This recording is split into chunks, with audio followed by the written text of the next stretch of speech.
Hey, we're back here again. This is Putnut. We're making ice cream.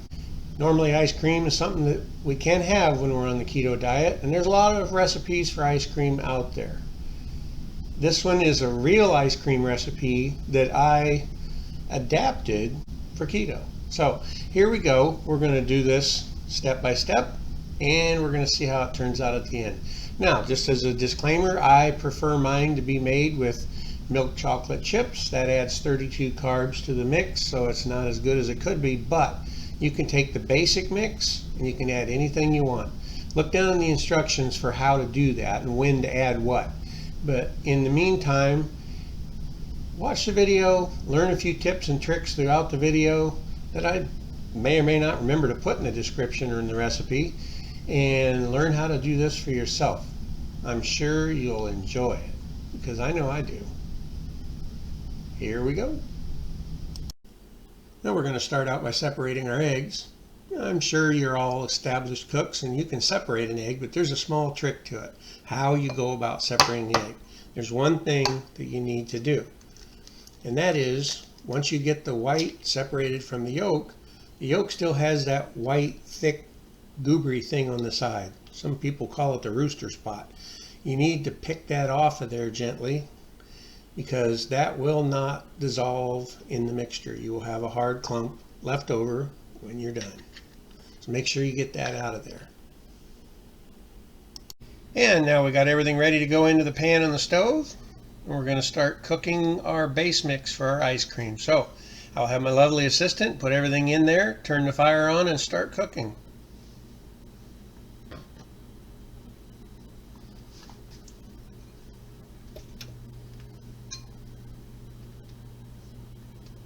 There's no specific order these need to go in at, but you just only the ones in the top half of the recipe go in now. The rest are saved until after we're done cooking and we let it cool a little bit.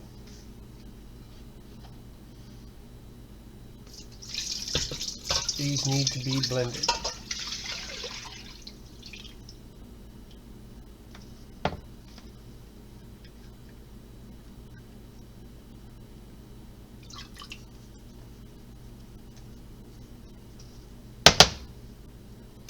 Now we put in our sweetener. There's a reason for the mix. If you use pure Bocha Sweet, or Bocha Sweet, I'm sorry, it tends to never harden up enough. At least that's what I was told by All Day I Dream About Food when she made ice cream. So I took it to heart. Now we're going to heat this, stirring constantly. Make sure we get everything mixed. Get those egg yolks broken up and mixed in really well, and we'll be back when we get this to a boil and we're ready to take it off. Okay, now we've just got done simmering it. We turn the fire off and let it cool a little bit. Now we're ready to add the rest of the ingredients. The last 3 ingredients on the list there on the recipe. So I'm going to have my lovely assistant take care of that for us. Hopefully not spill any this time. Had to tease her. There's one.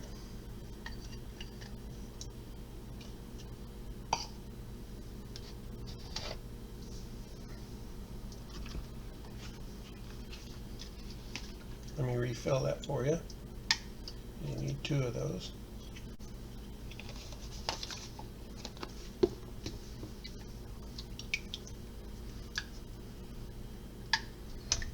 And last but not least, that delicious vanilla.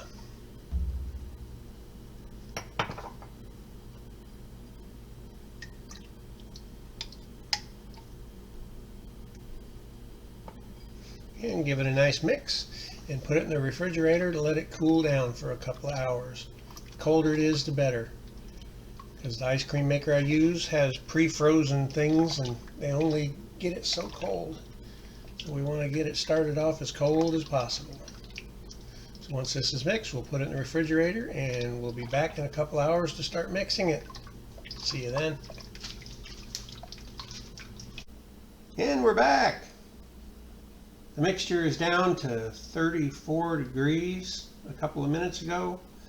It should be about ready to pour in there and make some ice cream. So we're going to get it out and get it going.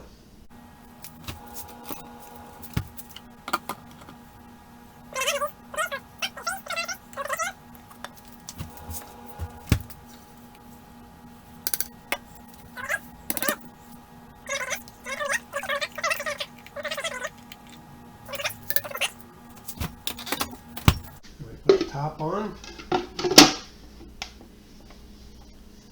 and start.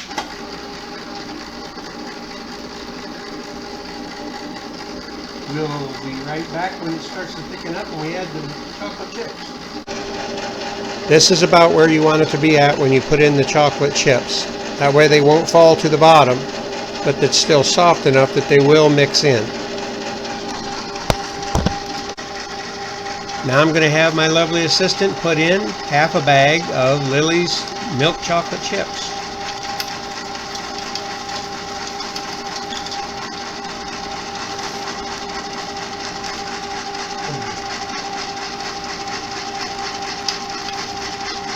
I keep them in the freezer so they're really cold.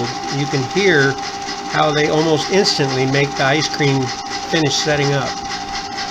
So you got to be quick.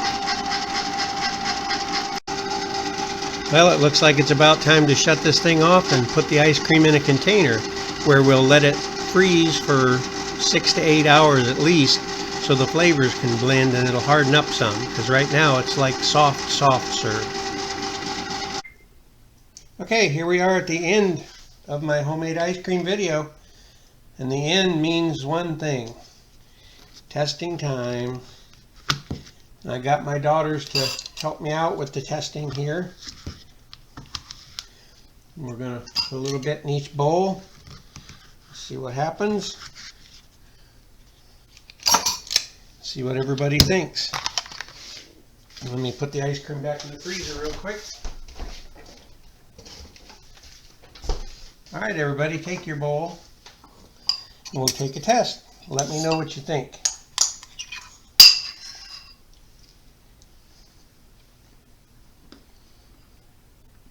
It's ice cream. Tastes just as good as your original recipe. Yeah, it does. I can't tell it's not sugar-free. Or that it is sugar-free.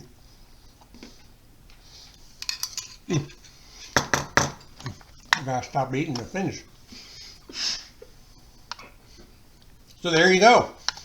If you don't believe me, try it for yourself. You're only out a few bucks for some ingredients. So, but that turned out really, really good.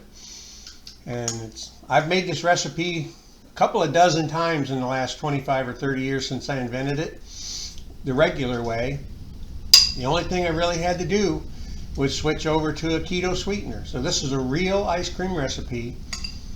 It's real ice cream. It's not some concoction made specifically for keto. It's real ice cream switched over to a keto recipe. I think you're really going to enjoy it. So there you are. Thank you very much for watching. Please subscribe, tell your friends, share this on your social media, whatever, and we'll see you again in the next video. Oh, one last thing I wanted to tell you. Actually, a couple of things. First of all, it really was delicious. You're going to be so happy if you make this ice cream. But on the side note, this makes about a half a gallon. So be aware of that when you're making it. You could make a half a batch if you're not that big of an ice cream eater. But I used to have a bigger ice cream maker that made a half a gallon in the bucket. But I had to take the lid off to put the chocolate chips in there, and it burned up anyway. I used it too many times, I guess. But now with the Cuisinart, it works a little bit differently. But anyway, I hope you really enjoy the recipe. I hope you enjoy the video. I'm kind of a no-frills kind of guy. I try to make nice videos, but I don't go crazy making them super clean and neat and awesome. I like to leave a little bit of funny stuff in there. I hope you enjoy that too. So thank you very much for watching. Please subscribe. Please tell your friends. Give me that thumbs up. That's important for all of us on YouTube. We really enjoy that. And we like hearing from you. So if you have any tips or tweaks or ideas or questions, put them down in the comments. I'd be glad to answer them for you. And thank you for watching.